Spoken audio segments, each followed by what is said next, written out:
Hello नमस्कार दोस्तों, स्वागत है आपका अपने ही चैनल पीपी स्टडी पॉइंट में। तो आज हम लोग पढ़ने वाले क्लास 12 का हिस्ट्री का चैप्टर नंबर 1, जिसका नाम है ईंट मनके और अस्थियां।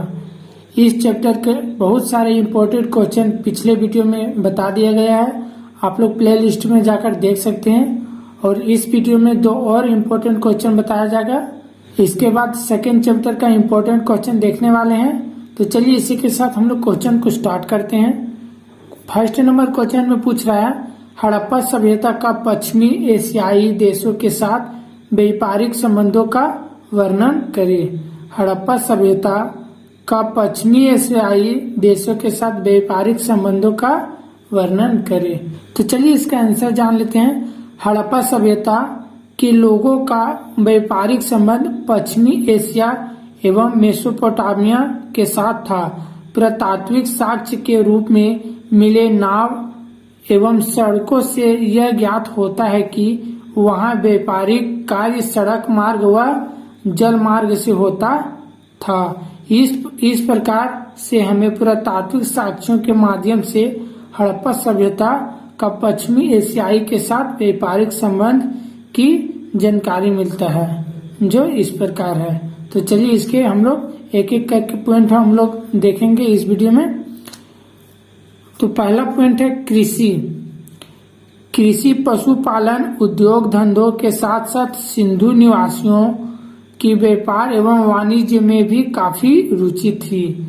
यहाँ व्यापार आंतरिक एवं बाह्य दोनों स्तर पर होते थे तथा मुद्रा का प्रचलन नहीं होने के कारण वस्तु विनिमय प्रणाली से व्यापार होता था।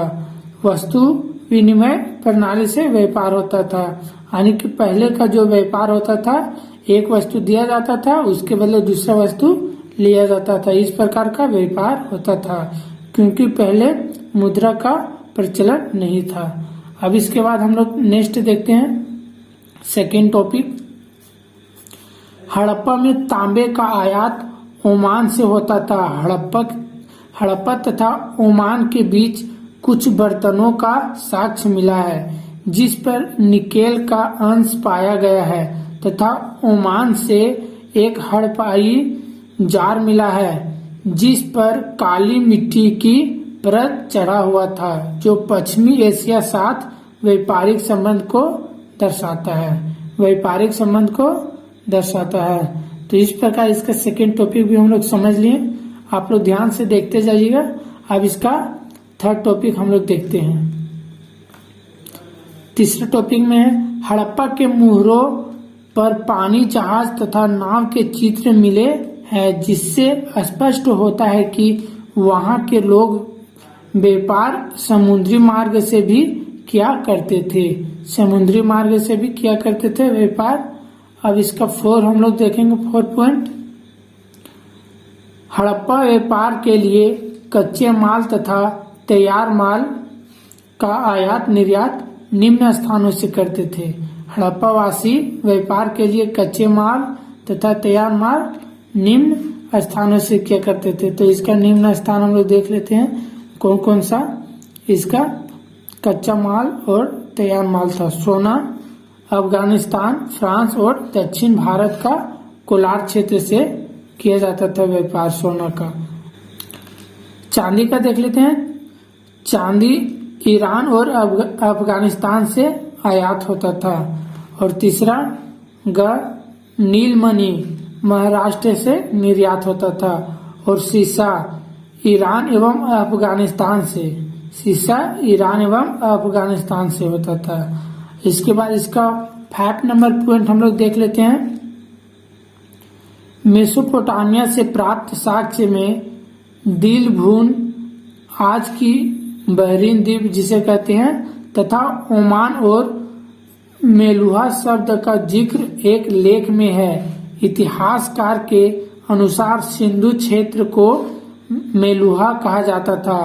इतिहासकार के अनुसार सिंधु क्षेत्र को मेलुहा कहा जाता था, जो मेसोपोटामिया एवं ओमान के साथ होने वाले व्यापारिक संबंधों को दर्शाता था। व्यापारिक संबंधों को दर्शाता था। इस प्रकार इसका हम लोग 5 नंबर पॉइंट भी हम लोग देख लिए। अब इसका आगे हम लोग देखते हैं।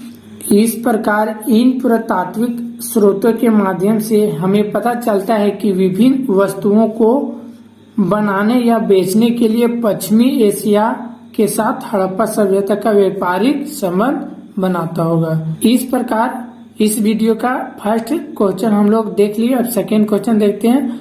हड़प्पा सभ्यता के पतन के कारणों पर प्रकाश डाले। पतन के कारणों पर प्रकाश डाले, तो इसका आंसर हम लोग देख लेते हैं। हड़प्पा सभ्यता का उत्थान लगभग 1350 ईसा पूर्व से 1750 ईसा पूर्व तक माना जाता है। सभ्यता संस्कृति इन दिनों में काफी पला बढ़ा। जिस प्रकार से हड़प्पा के काल निर्धारण को विद्वान में मतभेद थे, ठीक उसी प्रकार इस सभ्यता के पतन के कारण को भी लेकर इतिहासकारों एवं पुरावेदों में मंतांतर देखने को मिलता है। इस सभ्यता के पतन का मुख्य कारण इस प्रकार है। इस सभ्यता के पतन का मुख्य कारण इस प्रकार है। इसके बाद हम लोग आगे देख लेते हैं इसके पतन का मुख्य कारण। पहला है प्राकृतिक आपदा। प्राकृतिक आपदा का सामान्य अर्थ प्रकृति द्वारा घटित घटना से है। अतः हड़प्पा सभ्यता के विनाश होने का यह एक मुख्य कारण था, किंतु यहाँ यह महत्वपूर्ण बात है कि प्रकृति आपदा के अंतर्गत भी विभिन्न विद्वानों ने विभिन्न घटनाओं को प्राथमिकता दिया है। इसका पहला हम लोग घटना देख लेते हैं, बाढ़ प्राकृतिक घटना। पुरातात्विक लोगों एवं एस.आर. राव ने हड़प्पा सभ्यता के पतन का मुख्य कारण प्राकृतिक आपदा के रूप में बाढ़ को बताया है। इस संदर्भ में इसका मानना है कि मोहनजोदड़ो एवं लोथल से बालू के कई परत मिले हैं, जिसके आधार पर कहा जा सकता है कि इस सभ्यता के पतन का कारण बाढ़ रहा होगा। इसके अलावा भूकंप, सूखाग्रस्त, जलवायु परिवर्तन, अग्निकुंड इत्यादि जैसे और प्राकृतिक आपदाएं थी जो हड़प्पा सभ्यता के पतन का कारण बनी थी। अब इसका नेक्स्ट टॉपिक हम लोग देख लेते हैं। सेकेंड नंबर, आर्थिक कारण।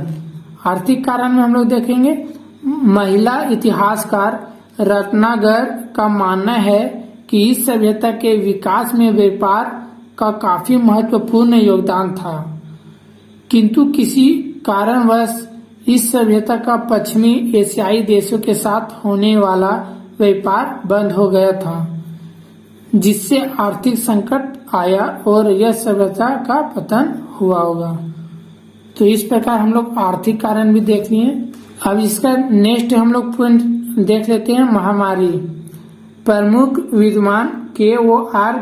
केनेरी महोदय का मानना है कि इस सभ्यता का पतन होने का मुख्य कारण महामारी होगा, जिसमें हैजा, मलेरिया इत्यादि महत्वपूर्ण है, क्योंकि उस समय इन महामारियों का टीका यानी उपचार नहीं था। अतः इस चपेट में आ जाने से सभ्यता का पतन हुआ होगा महामारी से। इसका 4 नंबर टॉपिक हम लोग देख लेते हैं, बाह्य आक्रमण। मोहनजोदड़ो की खुदाई से मिले असंख्य नर कंकाल के आधार पर चार्ल्स गार्डन एवं हवलिथर महोदय का मानना है कि इस सभ्यता में कोई बाह्य आक्रमण अवश्य हुआ होगा, जो इस सभ्यता के पतन होने का एक प्रमुख कारण रहा होगा, क्योंकि खुदाई के दौरान इधर उधर नर कंकाल के अलावे बिखरे हुए आभूषण के भी प्रमाण मिले हैं। इस प्रकार इन उपर्युक्त कारणों से यह स्पष्ट होता है कि हड़प्पा सभ्यता के पतन होने का एक नहीं बल्कि अनेक कारण था। इस प्रकार इन उपर्युक्त कारणों से यह स्पष्ट होता है कि हड़प्पा सभ्यता के पतन होने का एक नहीं बल्कि अनेक कारण था। तो इस प्रकार हम लोग सेकेंड नंबर क्वेश्चन को भी देख लिए। इस चैप्टर में बहुत सारे इम्पोर्टेंट क्वेश्चन को हम लोग देख लिए। अब और इम्पोर्टेंट क्वेश्चन हम लोग देख लेते हैं जो आप लोग सोल्व कीजिएगा, आप लोग बनाइएगा, प्रयास कीजिएगा। सिंधु घाटी सभ्यता एक शहरी सभ्यता थी कैसे? इसका पहला क्वेश्चन हो गया।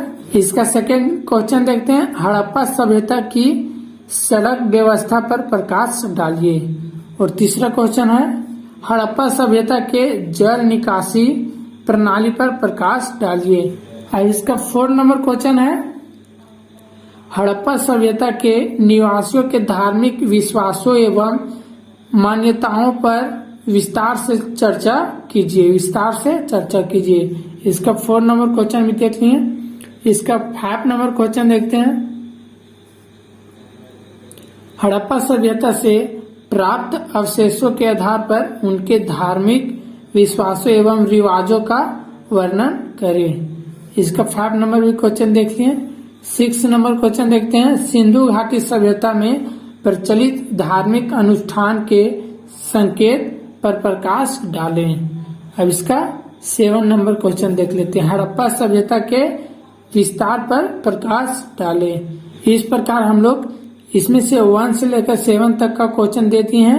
आप लोग अपने से इसको प्रैक्टिस कीजिएगा। अगर नहीं बनेगा और इसका आंसर अगर आप लोगों को चाहिए होगा तो आप लोग कमेंट कर दीजिएगा। तो इस प्रकार और सारे सब्जेक्ट का वीडियो पाने के लिए हमारे YouTube channel PP study point को सब्सक्राइब करें। अब मिलते हैं नेक्स्ट वीडियो में। जय हिंद।